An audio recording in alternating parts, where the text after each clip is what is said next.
उस समय तक राज प्रथा संसार में नहीं आई थी। कुलकर प्रथा थी। कुलकर क्या, उस जमाने के अंदर परिवारों के बड़े बड़े खानदान कुल होते थे, एक एक में काफी काफी लोग होते थे। उस कुल में जो प्रमुख होता था उसको कुलकर कहते थे, और कुलकरों में भी जो फिर थोड़ा प्रमुख हो जाता, तो ये प्रमुख कुलकर थे कौन, नाभिराय। इनकी धर्मपत्नी का नाम मरुदेवी था। ये महान पुण्यशाली थे। बंधुओं, इस दंपति के यहाँ इनके प्रबल पुण्यों के कारण से यहाँ पर जिनको हम ऋषभदेव नाम से पुकारते और जानते हैं, और जिनके ये सब कथा हम कहते हुए आ रहे हैं, उन वज्रनाभ या उन बंधुओं धन्ना सार्थवाह की आत्मा यो यात्रा करते करते वह नाभि राय के यहाँ पर मरुदेवी की पावन पुनीत कुक्षी से इनका जन्म हुआ था। बंधुओं, बहुत सारी बातें हैं, फिर कह रहा हूँ कि बहुत विस्तृत वर्णन है। उस जमाने के अंदर उस युग का प्रभाव था। युगल जन्म होता था। जैसे पक्षियों के अंदर इनको द्विज कहते हैं। पक्षियों को द्विज का अर्थ होता दो जन्म। दो जन्म कैसे, एक अंडे से जन्म होता अंडे के रूप में, और फिर जो है जीव के रूप में। जीव तो अंडा पहले भी होता है, फिर वो शरीर आकृति के रूप में इस तरह होता है। लेकिन पक्षियों में मतलब जोड़े से होते हैं। ऐसी विचित्र बात है, प्रकृति की बात है। उस जमाने के अंदर ऐसा ही था कि मनुष्य जाति में भी युगल रूप था, जोड़े से जन्म होता था। इनका जन्म भी यहाँ जोड़े के रूप में हुआ। अब बात आई नाम रखने की। उस बालक का नाम क्या नाम रखा जाए, नाम रखने की बारी आई। तब सभी तीर्थंकरों के यहाँ ये परंपरा है कि इंद्र जो है उनके पग तल को देखते हैं। इसको यहाँ उनके कोई निशान होता है।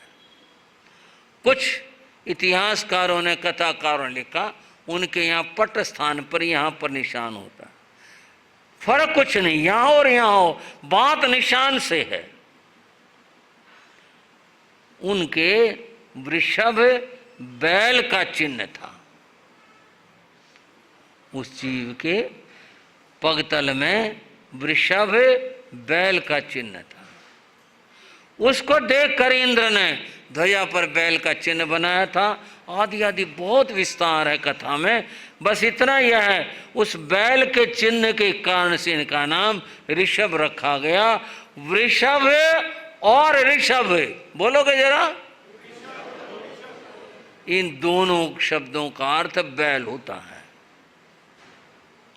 वृषभ कहो या ऋषभ कहो, इनका जो अर्थ है वह बैल होता है। उनका नाम ये ऋषभ इसलिए रखा गया कि वो चिन्ह था, चिन्ह के कारण से इनका नाम ऋषभ रखा गया। साथ जो कन्या का जन्म हुआ था उसका नाम सुमंगला रखा गया था, क्योंकि ये सारी महिमा तीर्थंकर की महिमा है। तीर्थंकर के जन्म की तो बहुत, उनके अतिशयों के बाद बहुत अद्भुत और बड़ी है। अब तो हम इतना ही कर रहे हैं और कह रहे हैं कि इनका नाम ऋषभ यूं रखा गया। और मैं यहीं पर चर्चा करना चाहूंगा इस बात की। ये जो ऋषभ देव हैं, ये बहुत व्यापक हैं। और व्यापक से आप कहोगे क्या व्यापकता है? व्यापकता इनके नाम की है। सारी दुनिया में सबसे ज्यादा अगर प्रचारित हैं तो ऋषभ देव है। आप कहेंगे क्यों और तीर्थंकर नहीं? भगवान महावीर हमारे परम वंदनीय, हमारे आराध्य हैं, हम उनके शासन के अंदर हैं। ये सब है, लेकिन नाम की जहाँ तक बात आती है, वो चाहे और कोई तीर्थंकर हो चाहे कुछ हो, ऋषभ देव का जितना नाम दुनिया में फैला, इतना नाम और किसी का नहीं फैला। आप पूछेंगे वो किस तरह से और क्यों कर, वो थोड़ी सी बात आपको बताना चाहूँगा कि ये जो ऋषभ देव हैं, इनकी महिमा किस तरह से और क्यों कर दुनिया के अंदर फैली और किस तरह से फैली। अनेक देशों में ऋषभ नाम अनेक अनेक प्रकार से संबोधित किया गया। पहली बात यह है, जैसे मैंने अभी बताया आपको, कि ऋषभ जो नाम है वो बैल का नाम होता है, उस नाम पर रखा गया। नाम तो रखे जाते हैं, कितने नाम जो हैं वस्तुओं पर रखे जाते हैं, जीवों पर रखे जाते हैं, कितने नाम आज भी रखे जाते हैं। आज तो थोड़ा रिवाज कम हो गया, आज तो और तरह से नाम रखे जाते हैं, लेकिन पशुओं पर, पक्षियों पर, फलों पर, अनेक चीज़ों पर नाम रखे जाते हैं। उनका जो नाम रखा गया था वह ऋषभ यानी बैल के नाम के ऊपर रखा गया था। बंधुओं, अनेक देशों में किस किस तरह से इस नाम की चर्चा और कैसे चर्चा रही। चीन में और जापान में, वहाँ पर एक देवता की मान्यता है और उनका जो नाम है वो ऋषेफ है। चीन में और जापान में एक देवता की मान्यता है, उसका नाम ऋषेफ है। अब आप बताओ, ऋषेफ शब्द को लिखा जाए और ऋषभ को लिखा जाए तो कैसे समझा जा सकता था। ऋषभ को उच्चारण के भेद से और स्थान के भेद से ये किस रूप में बदल गया, ऋषभ ऋषेफ। और ऋषेफ की क्या बात बताई, इसके सिंगों वाला देवता। कौन सा देवता? सिंगों वाला देवता। मतलब क्या निकला इससे? जिसका चिन्ह, जिसका लक्षण बैल है, सिंगों वाला है, वह उसको देवता माना गया। मिस्र में, यूनान में, वहां भी ऋषभ की पूजा है। और आपने पुरातत्व वाले जो लोग होते हैं उनमें कभी कहीं पढ़ा हो, मोहनजोदड़ो और दूसरी तरह की जो उत्खनन में प्राप्त चीजें होती हैं, वहां पर जो मोहर लगती है वो बैल की प्राप्त होती है और राष्ट्र चिन्ह जो है वो भी बैल का प्राप्त होता है। पर फर्क है बात में। फर्क क्या है? एक तो साधारण सामान्य वृषभ बैल जो पाया जाता है, और वो जो उनके मोहरों में लगने वाला बैल है, उसके गले में जो ये लटकती है खाल, इसका नाम अयाल होता। वो इतनी बड़ी है, नीचे तक आकर के छूती है, इतना विशाल उसका स्कंद है, इसके बड़े बड़े सींग हैं, वो ऋषेफ है। ये चिन्ह भगवान ऋषभ देव का है और उसको देवता कह करके माना जाता है, देवता कह करके पूजा जाता है। बंधुओं, इसका अपना एक बड़ा स्वरूप है, बड़ा इतिहास है, और वो यह है कि ऋषभ देव का नाम दुनिया में बड़ा व्यापक है। अनेक देशों में इनको देवता मान के पूजा गया, और ये भी कहा गया कई जगह पर कि वे ऋषभ जो है, इसका थोड़ा और तरह से नाम लेते हैं, ये धरती का भी और स्वर्ग का भी, उन सब का देवता ऋषभ है। बंधुओं, ऋषभ बड़े होते हैं। तीर्थंकर को जन्म से 3 ज्ञान होते हैं, मति ज्ञान, श्रुत ज्ञान और अवधि ज्ञान। उस जमाने के अंदर जो समस्याएं पैदा होने लगी थी प्रजा में, उस समय लोग अपने कुलकर नाभि के पास में आते और आकर समाधान पूछते। कितनी बातों का वो समाधान नहीं कर पाते, तब वो अपने बेटे से पूछा करते, ऋषभ से, इस समस्या का क्या समाधान होगा, और उनका पल में बता देते इसका समाधान ये है, और वो सही होगा, सही होता था। पिता ने कहा, अरे ये तो ये तो बहुत ज्ञानी हैं, अद्भुत ज्ञानी हैं। प्रारंभ से ही उनकी घटनाएं बड़ी विचित्र रही। एक बार वो पिता के गोदी में थे, छोटे थे। इंद्र महाराज उनके दर्शनों को आए। इंद्र महाराज ने सोचा कि चलो चल रहे हैं और होने वाले तीर्थंकर के दर्शनों को चल रहे हैं, कुछ तो भेंट में ले चलें। तो वे अपने हाथ में इक्षु गन्ना लेकर के आए। क्या लेकर आए? गन्ना लेकर आए, भेंट में देने के लिए लेके आए। उन्होंने देखा, देखते हैं बच्चे के ऊपर क्या प्रतिक्रिया होगी। उन्होंने वो गन्ना जैसे लाए थे बालक के आगे किया। बालक पिता के गोद में था, बच्चे ने फट पकड़ लिया उसको, गन्ने को पकड़ लिया। अब क्या सोच के पकड़ा, इंद्र भी सोचते रह गए कि बच्चे ने ले लिया। तब से उनके बंधुओं उस कुल का नाम इक्ष्वाकु रखा गया। इक्षु गन्ने को कहते हैं और आकु गन्ना खाने वाले को कहते हैं।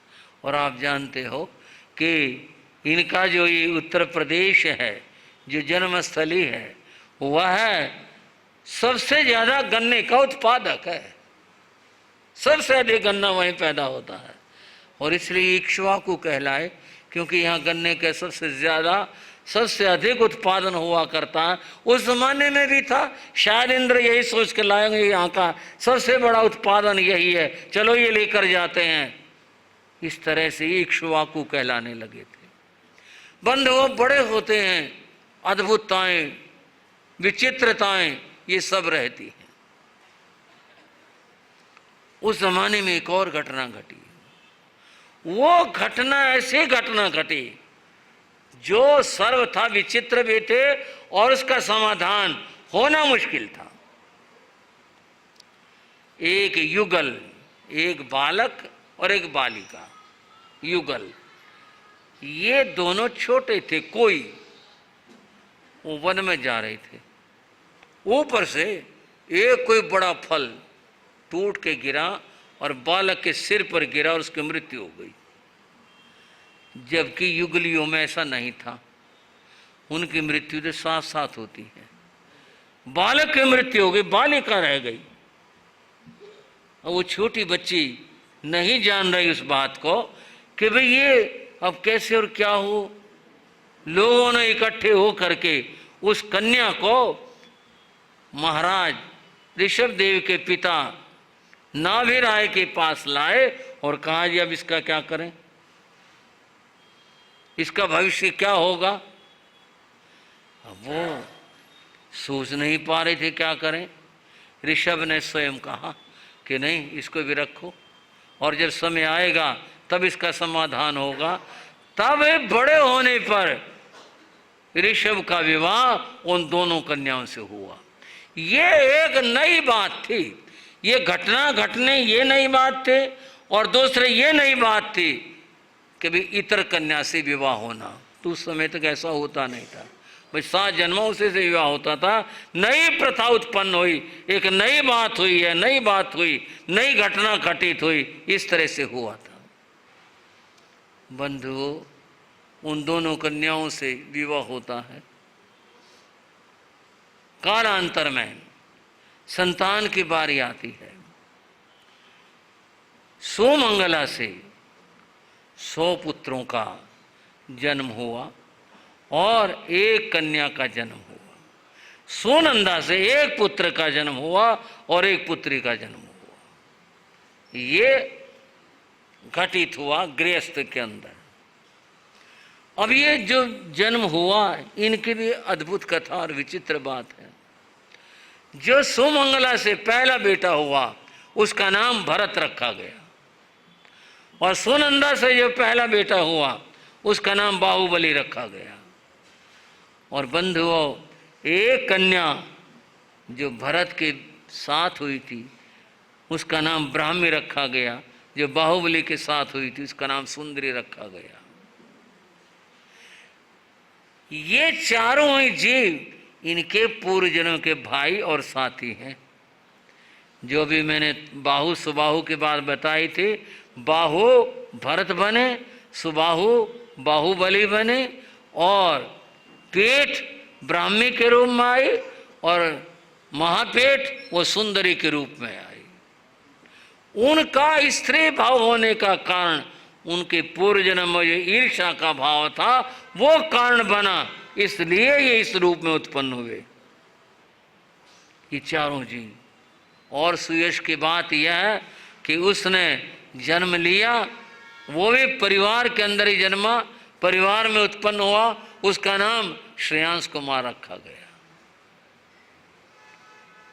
समय आया था, जब समय आया था तो उस समय भगवान ने वर्षिदान दिया। उसके बाद में फिर दीक्षा ली, और दीक्षा लेने के समय में उन्होंने अपना जो राज्य था वो अपने पुत्रों के अंदर बांट दिया था। इस तरह विभाजन कर दिया गया, विभाजन हो गया। भरत क्योंकि सबसे बड़े थे, उनको विस्तृत राज्य भी मिला, और उनकी कथा है कि भरत ने अपने भाइयों से कह करके अपना राज्य में मिला लिया, विस्तार से उनका राज्य का विस्तार हुआ, और बाहुबली की कथा उसके साथ जुड़ी हुई है। अभी बस इतना ही बताने लग रहा हूँ, संक्षेप से संक्षेप करते बताने लग रहा हूँ कि भरत को जो वैभव मिला, वो वैभव मिला, उसने मुनियों के सेवा की थी, आहार पानी आदि उपलब्ध करवाया था, उसका महाफल हुआ कि वो चक्रवर्ती बना।